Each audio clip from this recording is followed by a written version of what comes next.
Hello students, class 11 biology chapter number 5 cell structure and organization part 2. आज आपल्याला eukaryotic cell आणि cell membrane or biomembrane हे दोन point बघायचे आहेत. Nucleus has definite nuclear membrane in eukaryotic cell. आता आपण प्रोकॅरियोटिक सेल बघितला, तर यूकॅरियोटिक सेलमध्ये काय असतं, तर nucleus has definite nuclear membrane, that is nucleus is well defined. म्हणून तर यूकॅरियोटिकला eu karyon means nucleus, eukaryotic well defined. Okay. प्रोकॅरियोटिकमध्ये कसं होतं, प्रीमेटिव्ह न्यूक्लियस, म्हणून त्याला काय म्हटलं गेलं, pro karyon, that is primitive nucleus. इथं eukaryotic that is eu karyon means well defined nucleus and membrane bound cell organelles are present. आता हे कोणामध्ये असतात, cell of protist, plants, animals and fungi. All eukaryotic cells are not identical, म्हणजे सगळ्याच यूकॅरियोटिक sale ह्या identical असत नाहीत. यामध्ये पहिल्यांदा आपण ॲनिमल सेल आणि प्लांट सेलमधला डिफरन्स बघूयात. Animal cell, cell wall is absent. Plant cell, cell wall is present.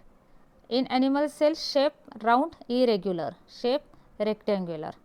Vacuoles are one or more or small and vacuoles are large and central. आता vacuoles वगैरे आपण ह्या अपकमिंग व्हिडिओमध्ये in detail बघणारच आहोत. इथं फक्त आपण डिफरन्स बघणार आहे काय आहे. Centriole present in all animal cells and centriole present only in lower plant forms. जे काही लोअर प्लांट फॉर्म्स आहेत त्यांच्यामध्ये फक्त सेंट्रिओल असतं, हायर प्लांटमध्ये ते ॲब्सेंट असतं. Chloroplast absent, chloroplast present. Lysosomes occur in cytoplasm, lysosome usually not evident. And plasmodesmata absent, plasmodesmata present. आता प्लाझ्मोडेस्माटा म्हणजे काय, तर हे सुद्धा आपण पुढच्या व्हिडिओमध्ये बघणार आहोत. आता सध्या फक्त डिफरन्स लक्षात घ्या.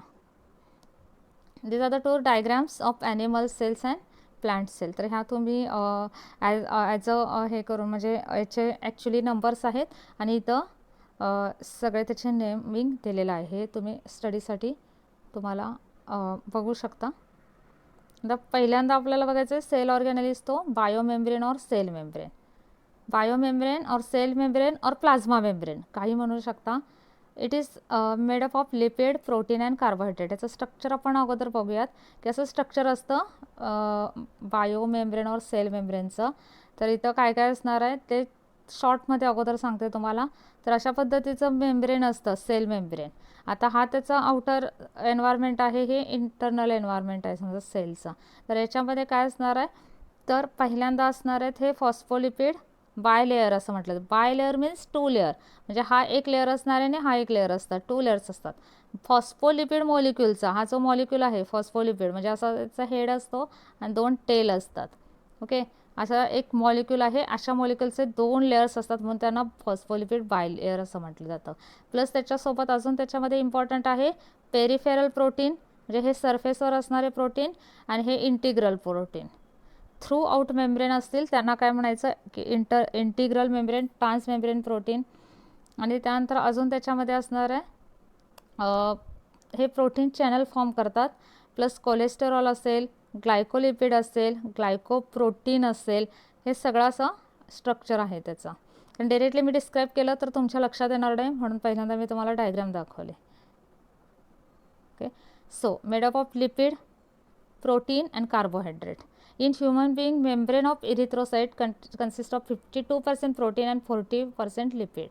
म्हणजे प्रत्येकाचा एक कॉन्टेंट थोडा वेगळा असतो, पण एक ॲव्हरेज कंपोजिशन जनरली काय असतं, तर लिपिड अबाउट 40% आणि हाय लिपिड जे आहे in the form of phospholipid, cholesterol and glycolipid. या तिघांचं मिळून जे आहे कॉन्टेंट तो अबाउट 40% असतो average composition.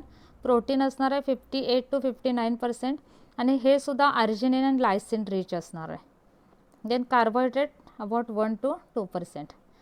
Now the structure of biomembrane. आता बायोमेम्ब्रेनचं स्ट्रक्चर, सेल मेम्ब्रेनचं स्ट्रक्चर अगोदर बरेच वेळा स्टडी केलं गेलं आणि त्याच्यावरून काही मॉडेल सांगितले गेले, पण हे मॉडेल ॲक्सेप्ट झाले नाहीत. त्यातले म्हणजे 2 मॉडेल ॲक्सेप्ट झाले नाहीत, रिजेक्ट झाले, कारण ते वेलली डिस्क्राईब करू शकले नाहीत.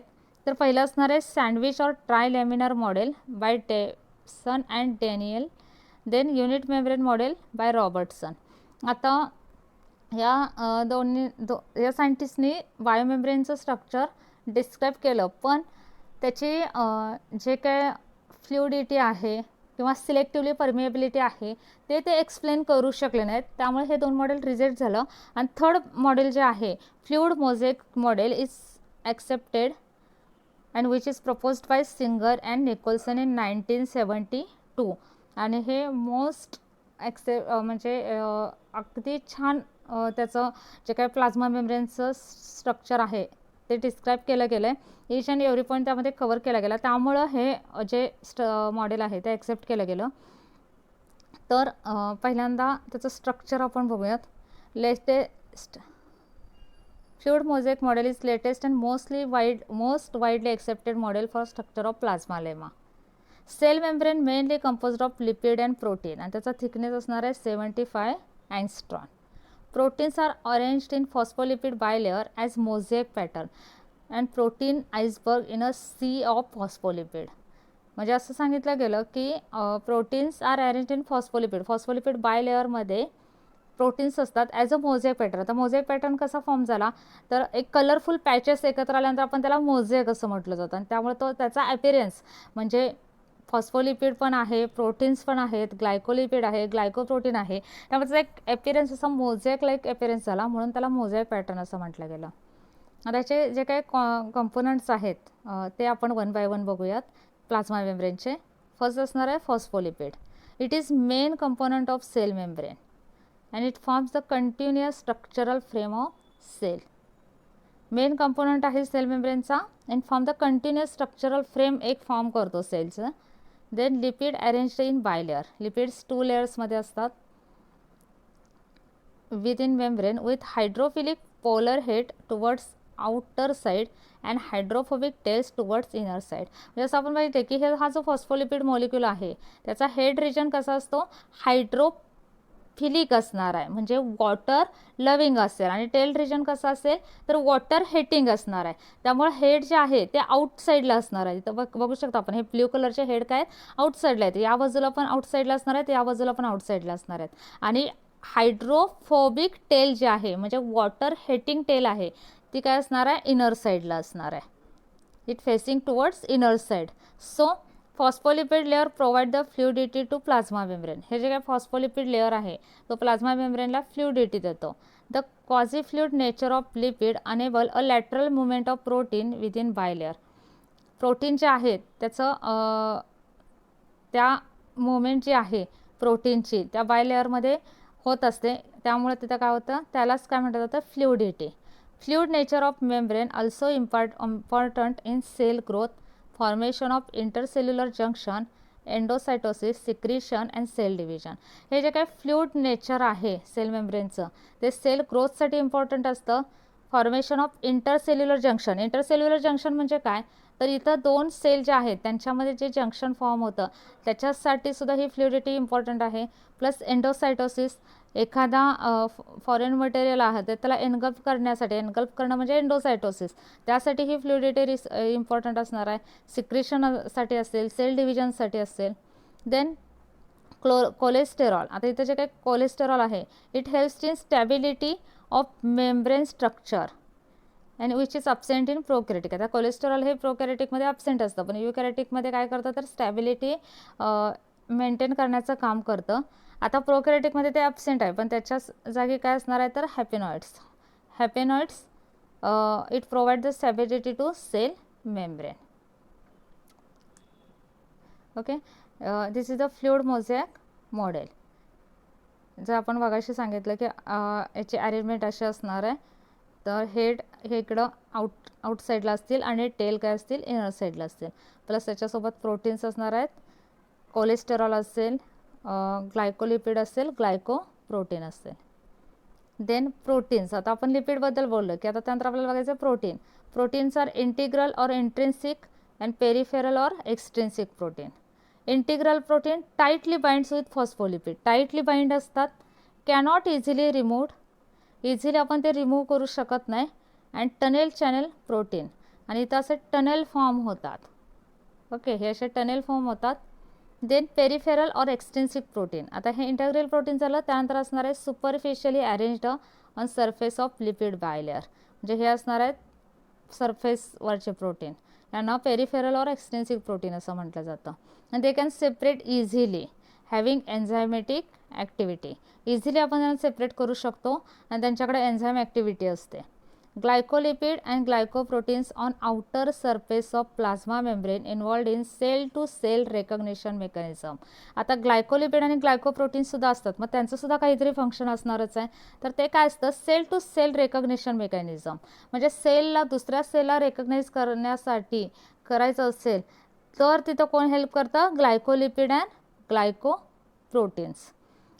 आता functions of plasma membrane. Plasma मेम्ब्रेनचं मेन फंक्शन काय असणार आहे, तर फर्स्ट जे काय मेन फंक्शन आहे ते म्हणजे transport of molecules across it.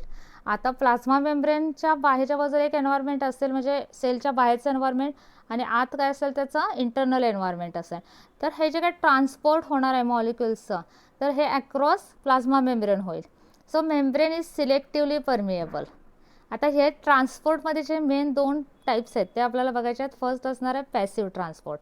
Passive transport means molecules move along concentration gradient without requirement of energy. आता इथं आपण पॅसिव्ह ट्रान्सपोर्टमध्ये बघू शकतो. अलॉंग कॉन्सन्ट्रेशन ग्रेडियंट म्हणजे काय, तर जिथं concentration transport of molecules from higher concentration to lower concentration through a semi permeable membrane.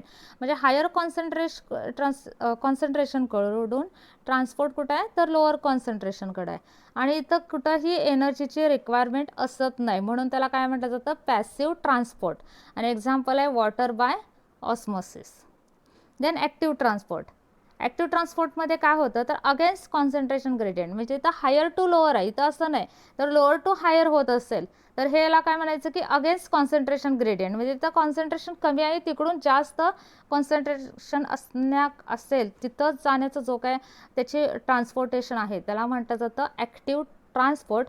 आणि so it requires energy in the form of ATP. त्यामुळे इथं एनर्जीची गरज आहे आणि यासाठी एनर्जी लागते, म्हणून त्याला काय म्हटलं जातं, ॲक्टिव्ह ट्रान्सपोर्ट. आणि याचं एक्झाम्पल आहे सोडियम पोटॅशियम पंप. त्यानंतर polar molecules cannot pass through a non polar lipid bilayer. जे काय पोलर मॉलिक्युल्स असतात ते लिपिड बायलेअरमधून एंट्री करू शकत नाहीत. म्हणजे इथपर्यंत येतील ते, पण इथून आतमध्ये एंट्री करू शकत नाहीत. तर अशा वेळी, कारण ते पोलर मॉलिक्युल्स आहेत त्यामुळे जो काही लिपिड बायलेअर आहे तो नॉन पोलर आहे, तिथून एंट्री करू शकत नाहीत.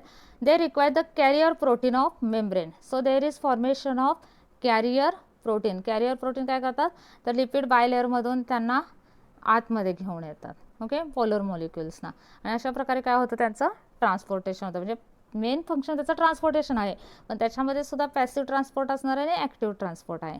हे झालं प्लाझ्मा मेम्ब्रेनबद्दल. जर व्हिडिओ आवडला असेल तर लाईक करा, शेअर करा, कॉमेंट करा आणि स्टडी करा आणि काळजी घ्या. थँक्यू.